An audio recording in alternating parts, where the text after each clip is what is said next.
Okay, Nifty को हम देख लेते हैं 8 जुलाई के लिए कैसा प्लान कर सकते हैं और आज की मार्केट कैसी रही पहले वो भी समझ लेते हैं, ठीक है।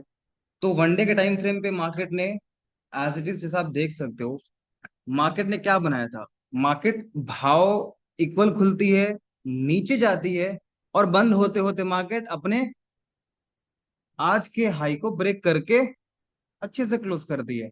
तो मार्केट ने डाउन प्राइस रिजेक्शन बना दिया, ठीक है। एक्सपेक्टेड है अभी भी कि एक अगेन बुलिश ट्रेड मिलेगी और मेरा जो डायरेक्शन है वो अगेन क्योंकि बुलिश ही चल रही है तो मार्केट बुलिश ट्रेड दे सकती है।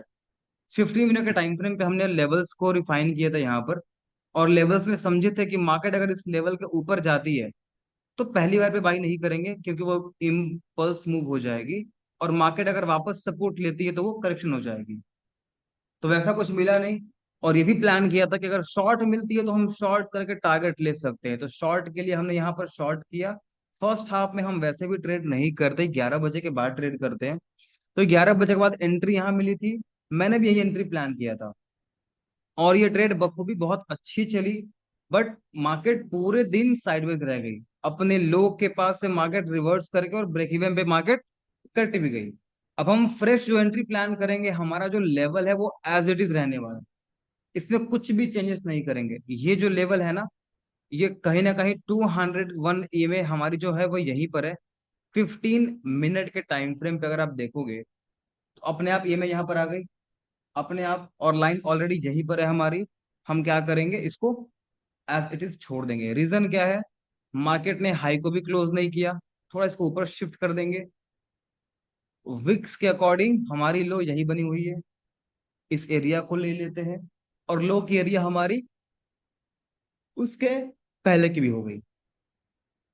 हाई और क्लोजिंग जब पास में हो तो क्या करना चाहिए, ऊपर वाले को मार करनी चाहिए, ठीक है, क्योंकि दो कितने रुपए का डिफरेंस है। अगर क्लोजिंग कर भी दिया तो 25 रुपए के आसपास मेरा रेजिस्टेंस है, इसीलिए हम इसको डायरेक्ट मार्क नहीं करते, ऊपर वाले को मार्क कर दिया। तो इन 3 लेवल्स पे ही ट्रेड प्लान करेंगे, और मार्केट पूरे दिन साइडवेज है, एक्सपेक्टेड है। ध्यान से देखिएगा, अगर मार्केट ऊपर खुलती है और इस लेवल पे सपोर्ट लेगी, ये जो रेजिस्टेंस है, ये जो रेजिस्टेंस है, अगर वो सपोर्ट की तरह काम करेगी, अगर ये रेजिस्टेंस है वो सपोर्ट की तरह काम करेगी, तो मैं प्लान करूंगा। अगर मार्केट फिर से ट्रैप करती है तो शॉर्ट कर सकता हूं, बट एक चीज ध्यान में रखना कि जो टारगेट है ना बहुत छोटी हो चुकी है, मतलब 50-60 पॉइंट का टारगेट है, वो फिर से यही कहीं आकर रिवर्स हो सकती है, पता नहीं, शायद ना भी हो, मैटर नहीं करता। बट जो प्रोसेस है हमारा उसको फॉलो करेंगे। अब ईएमए की जो लाइन है ना वो धीरे धीरे धीरे धीरे ऊपर आ रही है, ध्यान से देखिए। मूविंग एवरेज एक्सपोनेंशियल को देखिएगा, ईएमए क्या कर रही है, नीचे से ऊपर जा रही है। इसका मतलब इसने जब 200 कैंडल्स को कैलकुलेट किया, उसका कंक्लूजन ये निकला कि मार्केट बुलिश है। तो एक्सपेक्टेड है कि हम बुलिश ट्रेड ही प्लान करेंगे, और ऊपर की साइड पे अगर ट्रेड मिलती है तो डायरेक्ट मत घुस जाना, थोड़े से करेक्शंस का वेट करना और इस रेजिस्टेंस को सपोर्ट में कन्वर्ट होने देना। और फिर जो टारगेट मिलेगी वो कहाँ तक मिल सकती है हमें, डायरेक्ट इस हाई तक। और ये 570 और 80 का लेवल, यानी कि 600 के राउंड फिगर पे आप नंबर लेके चलो कि हमें 500 और 600 का टारगेट इजीली मिल जाएगा। तो 100 एंड 120 पॉइंट्स का यहाँ पर टारगेट हमें मिल सकता है, ठीक है। क्लियर है। बैंक निफ्टी को भी देख लीजिए, बैंक निफ्टी भी सेम है, एक ऊपर का लेवल नीचे का लेवल, इसको शिफ्ट कर दिया हमने, इसको भी रिमूव कर देते हैं। मार्केट बैंक निफ्टी बिल्कुल साइडवेज ही पड़ी हुई है। तो बैंक निफ्टी के लिए हम क्या करेंगे, एक लेवल्स को ये मार्क कर लेते हैं, इसको तोड़ेगी अगर, फिर हम लो तक का टारगेट ले सकते हैं। बट डायरेक्ट ब्रेकआउट पे आपको ट्रेड नहीं करना, आपको हमेशा वेट करना है या तो रीटेस्ट का या तो किसी पुल बैक का। और मार्केट ऊपर निकलना चाहती है तो हम हाई के ऊपर निकलने देंगे, और अगर नहीं निकलती है तो अगर मिड डे रेंज के अंदर का ट्रेड प्लान करना होगा, अगेन इस सपोर्ट के आसपास कहीं मार्केट अगर ट्रेड देती है ट्रैप करके या रिवर्सल्स के फॉर्म पे, तो हम यहां तक का टारगेट प्लान करेंगे, ठीक है। क्लियर है। 300 पॉइंट्स का टारगेट मिल जाएगा यहाँ पर, और निफ्टी में भी 120 पॉइंट्स का मुझे टारगेट इजीली मिल जा रहा है। अपार्ट ऑफ दैट हम कुछ बैंकिंग स्टॉक्स को देख लेते हैं कि कल के बैंकिंग स्टॉक्स को कैसे ट्रेड प्लान करना है। H D F C resistance से ही वापस वैसी ट्रेंड लाइन से वापस कट के आ गई, स्पाइक से स्टॉप लॉस गया था, बट हमारा ट्रेड प्लान नहीं हुआ था। अभी एचडीएफसी क्या फॉर्म में है, इंट्राडे पे अगर आप देखोगे तो शॉर्ट पे जा सकते हैं, क्योंकि डेली टाइम फ्रेम पे जो डेटा है ना, वो ध्यान से देखो, कॉन्टिन्यू 3 दिन से गिर रही है, यानी कि एग्जैक्टली नीचे गिर रही है बेसिकली, बट जो सपोर्ट है टूट नहीं रही अभी तक। सपोर्ट टूटेगी, एक अच्छी खासी फॉल मिल सकती है। और ध्यान से देखोगे आप तो डेली टाइम फ्रेम की जो बॉडी है ना, उसके नीचे मार्केट क्लोज नहीं कर रही है। इसका मतलब ये है कि सपोर्ट अपनी जगह बहुत तगड़ा काम कर रहा है, टूट नहीं रही है जल्दी, और रेजिस्टेंस छोटा होते जा रहा है। तो या तो सपोर्ट टूटना चाहिए, या तो रेजिस्टेंस का ब्रेकआउट होना चाहिए, दोनों में से कुछ भी पॉसिबल है। हाँ, एग्जैक्टली टाइप 2 में ये हो जाएगा इंट्राडे के वो स्विंग लेवल्स। ठीक है, अब इस पे हम 15 मिनट पे या 5 मिनट्स पे आके लेवल्स को देख लेते हैं। तो हम कैसे प्लान करेंगे, इन सबको रिमूव करते हैं, एक बार सुन लीजिए आप लोग पहले। एक लेवल ये हो गया, इस पे 4 जुलाई की लो की एरिया है और आज की लो एरिया है, तो हम आज के लो को ज्यादा मार्क करेंगे।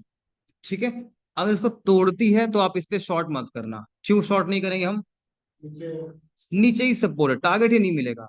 बट वही अगर इस लेवल की ट्रैपिंग मिल गई तो बहुत शानदार है। क्यों, 4 दिन का सपोर्ट है, टूट नहीं रहा है। तो 4 दिन का सपोर्ट इंपॉर्टेंट सपोर्ट है, और 4 दिन का सपोर्ट टूटेगा तो कौन आएंगे यहाँ पर, बिगिनर्स आएंगे। और मार्केट का ट्रेंड क्या है, अब तो आपको क्या करना है, हमेशा आपका ट्रेड मारना है, शॉर्ट मत मारना गलती से भी। शॉर्ट हमेशा रेजिस्टेंस पे मारो बस। सपोर्ट टूटे छोड़ दो, कोई बात नहीं, कोई कुछ और देख लो, कोई मैंडेटरी नहीं है वो। अगर इस लेवल को तोड़ती है तो आपको ट्रैपिंग का वेट करना है इस लेवल से। अगर ये दोनों लेवल पास हो जाती है तो पहला टारगेट होगा ये एरिया, ये 2 दिन के हाई का टारगेट है, इसका भी और इसका भी। ठीक है, तो यहाँ पर आपके 2 दिन की हाईज मिल जाएंगी। अगर ट्रैप होती है तो आपको सीधा ये टारगेट मिलेगा। अगर मार्केट खुलते के साथ इस लेवल को तोड़ देती है और इस लेवल पे सपोर्ट लेती है, तो आप सेकंड टाइम पे प्लान करेंगे, और पहला टारगेट होगा आपका ये वाला एरिया, एंड सेकंड टारगेट होगा आपका ये एरिया। ये 2 एरियाज पे आप फोकस कर सकते हो। ठीक है, शॉर्ट करना नहीं एचडीएफसी पे, करूंगा तो बाय करेंगे हम प्लान अच्छे से, और ऐसे ही लेवल्स पे ट्रेड प्लान करेंगे। ठीक है, सो निफ्टी, बैंक निफ्टी और एचडीएफसी का क्लियर है। ओके ग्रेट, अब हम देख लेते हैं एसबीआई को।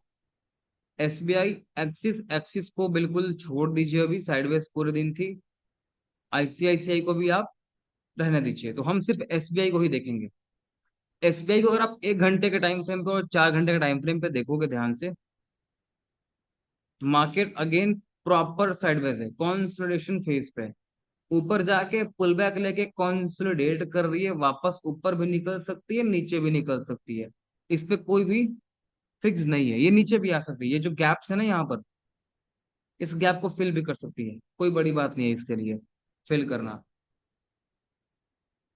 इसकी प्लानिंग कैसे करेंगे, लो एरिया मार्क कर लेंगे। अगर आज भी देखा था अभी, तो हमने क्या बोला था कि इसमें शॉर्ट करना बेकार है, रीजन क्या है, नीचे ही ट्रेन लाइन है, और यहां से मार्केट कहीं से भी रिवर्स कर सकती है, कुछ टारगेट नहीं मिलेगा आपको। ठीक है, अगेन हम वही करेंगे, हमारा जो ये लो है ना जहां से मार्केट रिवर्स हो जा रही है बार बार, इसके नीचे अगर मार्केट तोड़ती है, अगर मान लो इसने गैप डाउन के साथ तोड़ दिया, एक अच्छे रेड कैंडल के साथ, तो आप शॉर्ट कर सकते हैं। और टारगेट पिवट्स के अकॉर्डिंग ले लीजिए, या पिवट्स के अलावा आप जाइए इन लेवल्स पे, प्राइस एक्शन लेवल्स पे आइए, और प्राइस एक्शन लेवल्स के अलावा आप यहाँ कहीं शॉर्ट प्लान कर सकते हैं। ठीक है, ये 2 ही टारगेट मिलेंगे। तो टारगेट ये ठीक एरिया का है, ये टारगेट तकरीबन बेकार टारगेट है, बहुत अच्छा टारगेट नहीं है। कोशिश कीजिए ट्रैपिंग करे, ट्रैपिंग करे तो आपका टारगेट हाई पे होने वाला है। शॉर्ट मत करना इसमें भी, क्योंकि शॉर्ट पे टारगेट कुछ नहीं मिल रहा। ट्रैपिंग करे या गैप अप खुल के यहाँ सपोर्ट ले ले मार्केट, तो हम ट्रेड प्लान करेंगे इस लेवल तक का। ठीक है, क्लियर है। Nifty, bank Nifty, SBI, HDFC, इन 4 स्टॉक से प्लानिंग हो चुकी है, निफ्टी पे मिलेगा तो करेंगे। एसबीआई और एचडीएफसी पे फॉर श्योर करने वाले हैं। लेवल्स आप भी मार्क कर लीजिए, हो सकता है लेवल्स मेरे लैपटॉप से डिलीट हो जाए, तो मेक श्योर। ठीक है, तो thank you so much for joining guys, मिलते हैं कल की वीडियो में।